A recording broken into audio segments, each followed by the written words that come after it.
What's going on, guys? Thanks for tuning in to another episode of Niners News here on 49ers Hive. My name is Zach Hernandez, and as always, I am joined by my co-host, Matt Llewellyn. And today we are going to be talking about the biggest disappointment for the 49ers so far. Matt, you got to go first on this one. I can't wait to hear what you have to say. Well, I could have gone with somebody like Jimmy Garoppolo, who I'm sure you're going to touch on because, everybody's disappointed with Jimmy. That's an easy one. I could have gone with Eric Armstead, who has this big, giant contract and hasn't produced. Instead, I'm going to go with a man who used to be known as Big Mike. He is now Slim Mike. The man has lost a ton of weight. He's lost a ton of effectiveness. I've seen him get knocked on his ass a ton of times. And then he wants to go on Twitter and talk crap to the fan base. I'm still here. Okay. I replied, do it again next week. What happened? Crickets. He doesn't do anything next week. Now he's saying, oh, man, I miss Notre Dame. I miss Notre Dame Mike McGlinchey too because you weren't that guy. You aren't that guy anymore. You were carried by Quentin Nelson, and you're not who we thought you were when we drafted you 9th overall. You sure as hell aren't a Joe Staley replacement. I know Joe took you under his wing, but, at some point, the little birdie's got to fly out of the nest, and I'm about ready to drop you myself. You've been a disappointment. I don't know if the team should pick up your 5th-year option. I'm sure they will because it's more affordable than replacing you at this time. But to me, Mike McGlinchey, easy, biggest disappointment. Not reliable. Can't run behind him. Can't pass block that direction. He's whiffed and olayed. He's had 3 or 4 touchdowns called back because he's holding. Come on, dude. You're not getting it done. And you can say, oh, I'm still here. Okay, but why? Why are you still here? And the bigger question is, does the team still want you here after this year? I don't know, but I can tell you I sure as hell don't.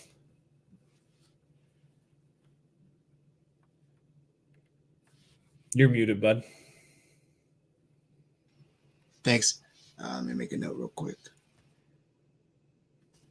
I had a feeling it was going to be Slim Mike because just throughout the season and the videos and the live streams, you've been going in hard on him, and rightfully so. Mike McGlinchey has taken a huge step back, and it's hurt the 49ers a lot.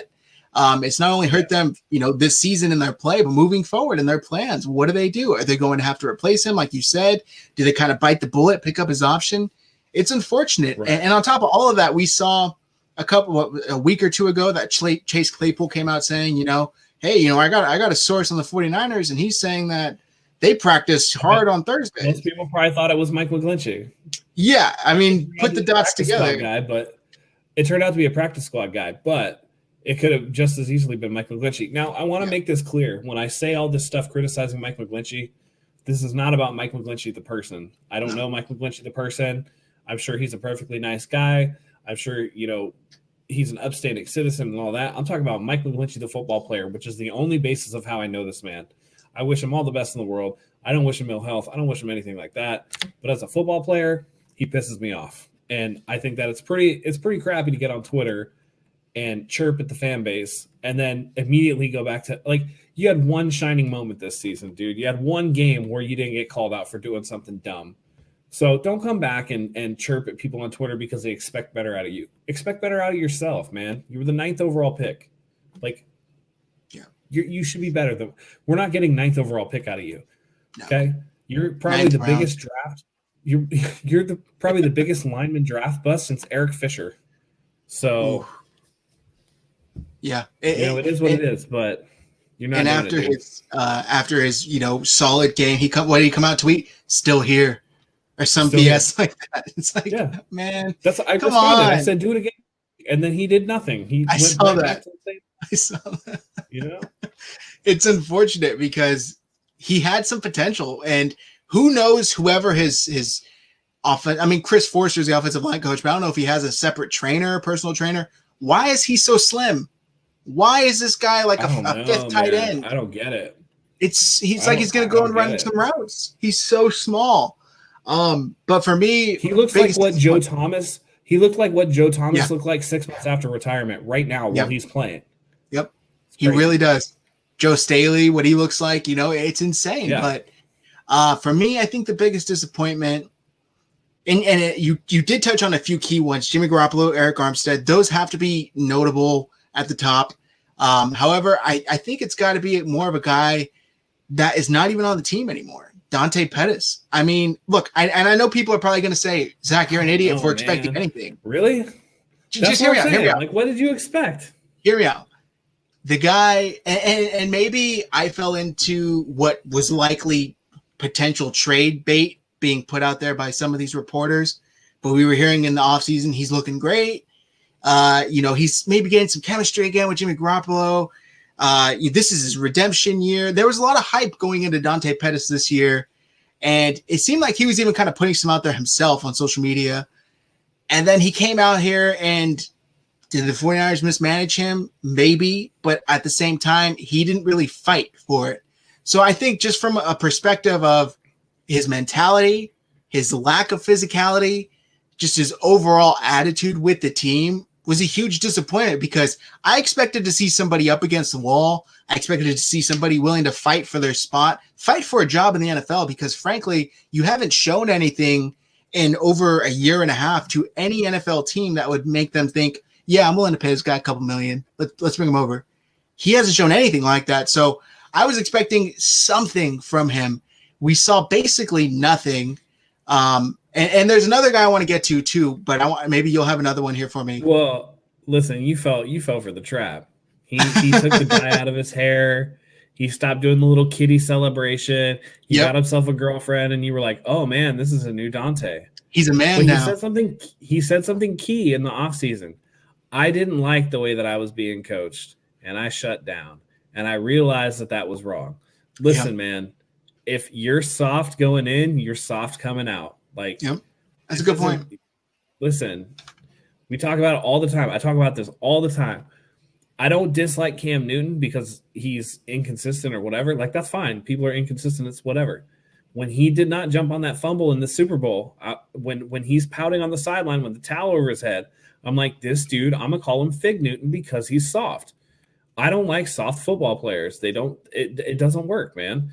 And Dante Pettis is as soft as they come. I mean, he's as soft as like baby food. You know what I mean? Like, and I always knew that he was going to be a disappointment. And I knew that this whole Dante's turned a new leaf thing was kind of like, it was BS, man. It was just a play to try to hype him up so they can maybe get a 7th round pick from him, because he was a 2nd round guy that they traded up to get. And it's egg on the face of this regime that they have Dante Pettis on their record.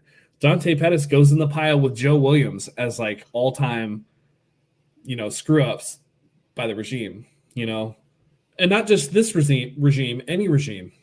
This goes up there with the AJ Jenkins pick. This goes up there with the Chris Borland retires after 1 year thing. This is like one of the biggest disappointments in 49er history. And again, it put the bad taste of wide receiver in the team's mouth. Now, they've done a lot better with Deebo Samuel and Brandon Ayuk, but you notice that Brandon Ayuk and Deebo Samuel are both physical guys with dog mentalities, which is as far away, Dante Pettis, he was touted as this great route runner, and he's this graceful wide receiver, and he's, great at elusiveness and stuff. And what do they get? They get physical guys now, because they realize, listen, this pitter-patter crap isn't going to work for the team. And they don't want another Dante Pettis. They want a guy who at least will go out there and compete. So.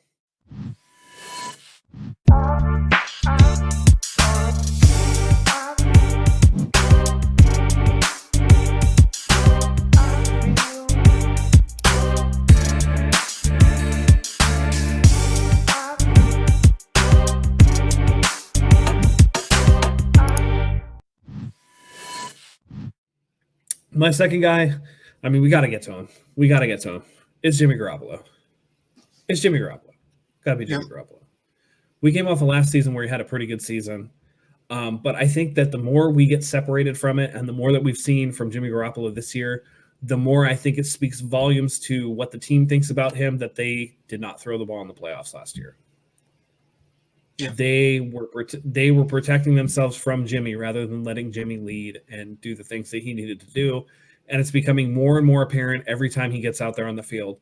I mean, Listen, the Buffalo Bills put a beat down on the Seattle Seahawks this week. The Seattle Seahawks have a historically bad pass defense. They give up 365 passing yards per game. That's 50 more than the second worst team in league history, which happens to be this year's Atlanta Falcons, oddly enough, who gave up 310 passing yards per game. 365 passing yards a game.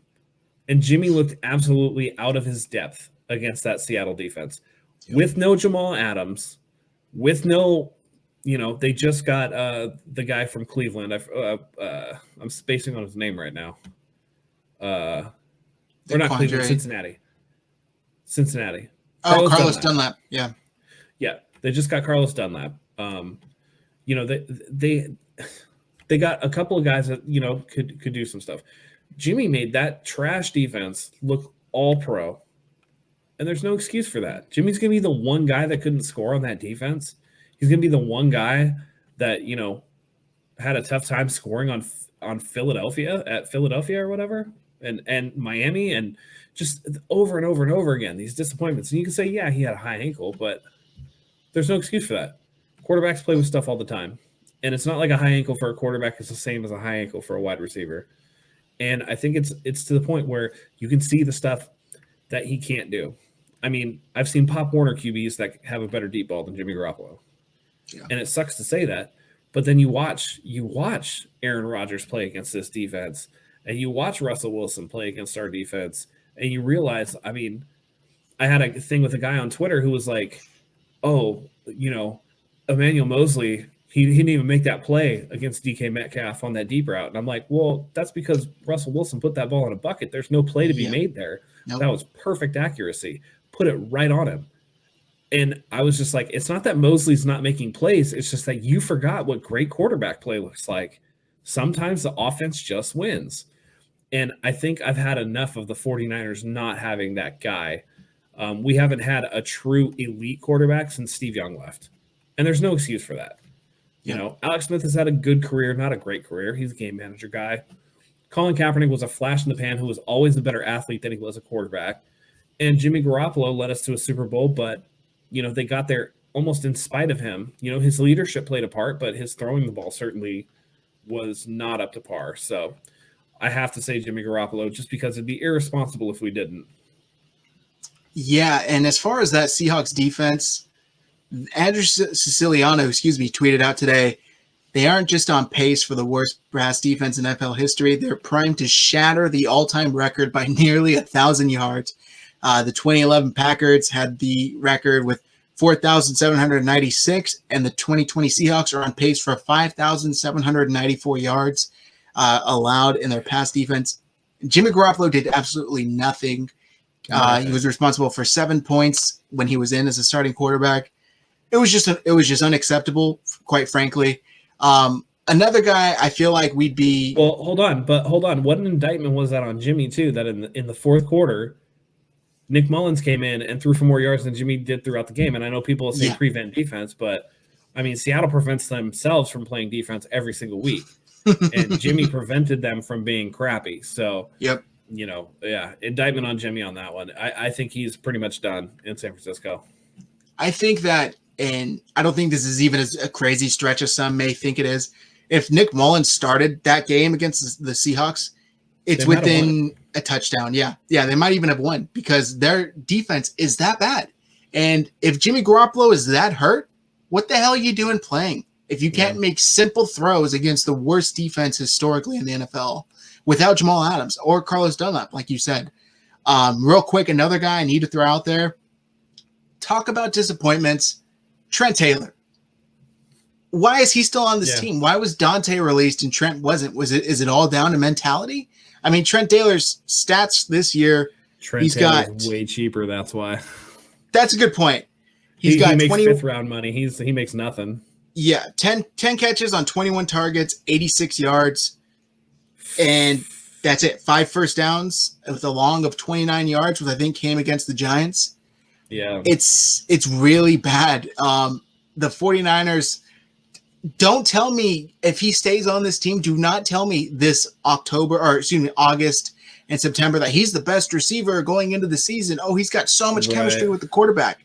That never translates into the NFL. Well, and To be fair, he had a serious foot injury after that. He was looking like the best guy or whatever.